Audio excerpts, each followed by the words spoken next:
नमस्कार दोस्तों। India international में आपका बहुत बहुत स्वागत है। ट्रंप साहब का अथाह गुस्सा अब कनाडा के ऊपर 10% का ओवर एंड एडिशनल टैरिफ लगा दिया। पता नहीं, जरा जरा सी बात के ऊपर गांठ बांध के रख लेते हैं साहब, क्या कहा जाए। इजराइल का अटैक गजा के ऊपर बार बार लगातार, आदत है साहब, छोड़ेगा नहीं वो। हमास का नाम आते ही फिर से उसके गुस्सा उबलना शुरू हो जाता है। और पाकिस्तान के जनरल, एक और जनरल ढाका पहुंचे हैं और वहां पर वो चिकन स्नैक एरिया का भी दौरा करने जा रहे हैं। आजकल ढाका और इस्लामाबाद में कुछ प्यार बहुत बढ़ रहा है जब से यूनुस साहब आए हैं। चलिए, अच्छी बात है। तो आज पहले इसी के ऊपर बातचीत कर लेते हैं।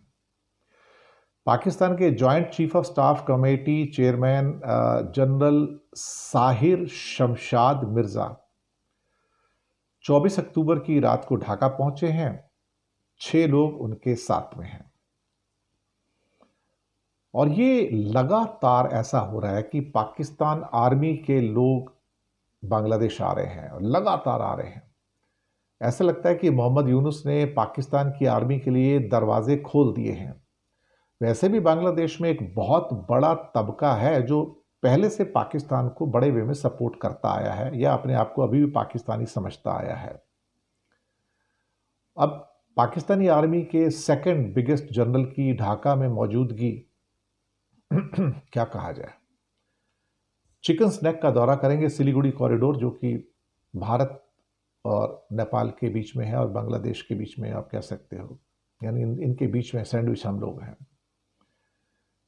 तो जो 6 लोग इनके साथ में आए हैं टीम में, वो दरअसल वहाँ पर क्या क्या करने जा रहे हैं।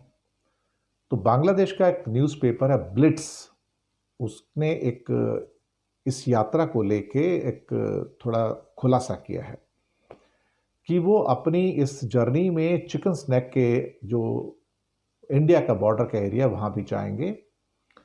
और ये नॉर्मली 22 किलोमीटर का एक, क्या कह सकते हैं कि चौड़ाई का एरिया है, करीब 60-70 किलोमीटर का एक चिकन स्नैक का एरिया जो नॉर्थ ईस्ट को भारत से जोड़ता है। काफ़ी सेंसिटिव माना जाता है और एक जगह तो ऐसा होता है कि उसकी चौड़ाई सिर्फ 17 किलोमीटर रह जाती है।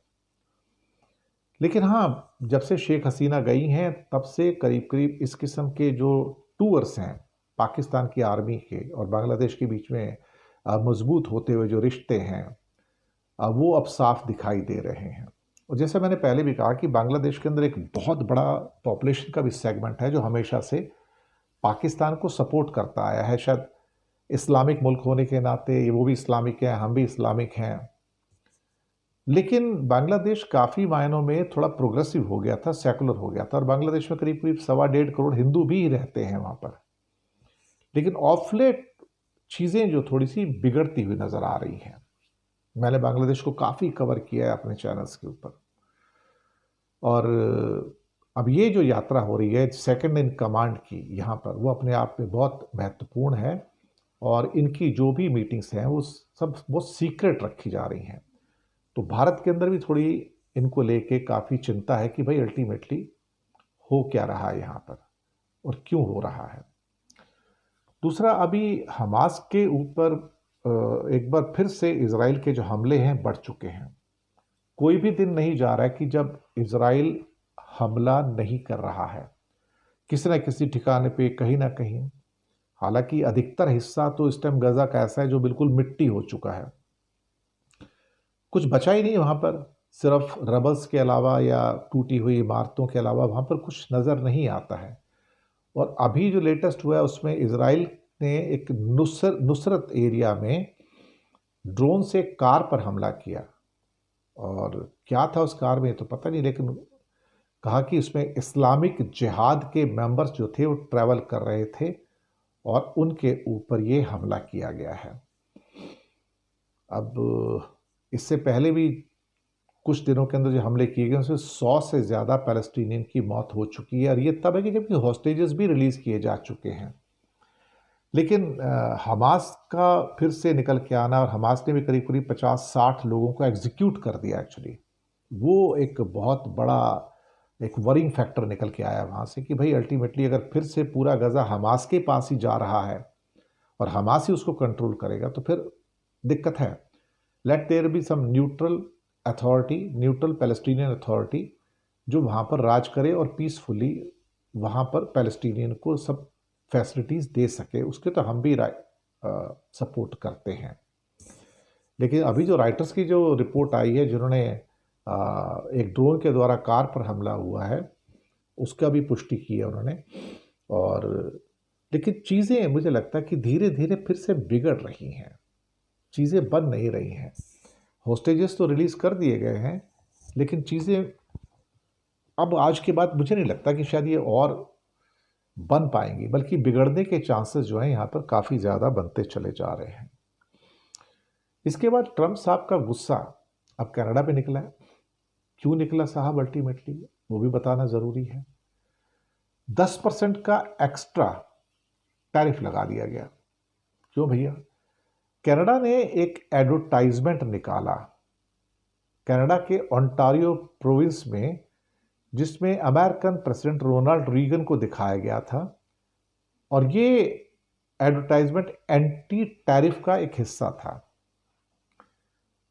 अब इसको देख के ट्रंप साहब ने बताया कि ये जो एडवर्टाइजमेंट है धोखाधड़ी है, और कनाडा के ऑफिशियल्स का कंडेम किया कि आप ये कर क्या रहे हो, आप गलत बयानी कर रहे हो, गलत जो फैक्ट्स हैं गलत ढंग से उनको पेश कर रहे हो, और ये मुझे मंजूर नहीं है।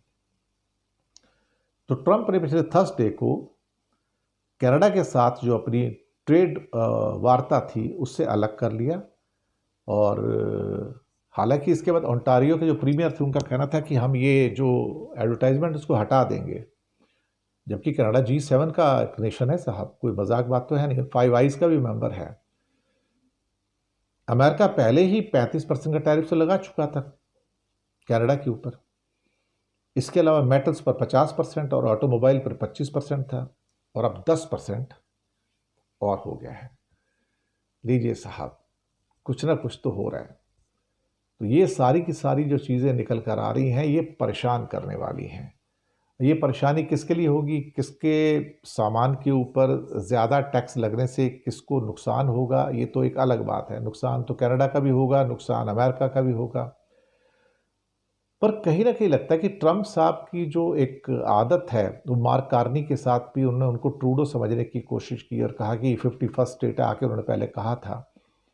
पर अब जो भी है, जैसा भी है, गुस्से में तो आ गए। पर एक बात कंक्लूसिवली प्रूव हो रही है, पिछले हमने 10 महीने से देखा है, अब अक्टूबर महीना चल रहा है, कि जो भी आदमी, जो भी हेड ऑफ स्टेट या कोई राष्ट्र अध्यक्ष ट्रंप को इरिटेट करेगा वो मारा जाएगा।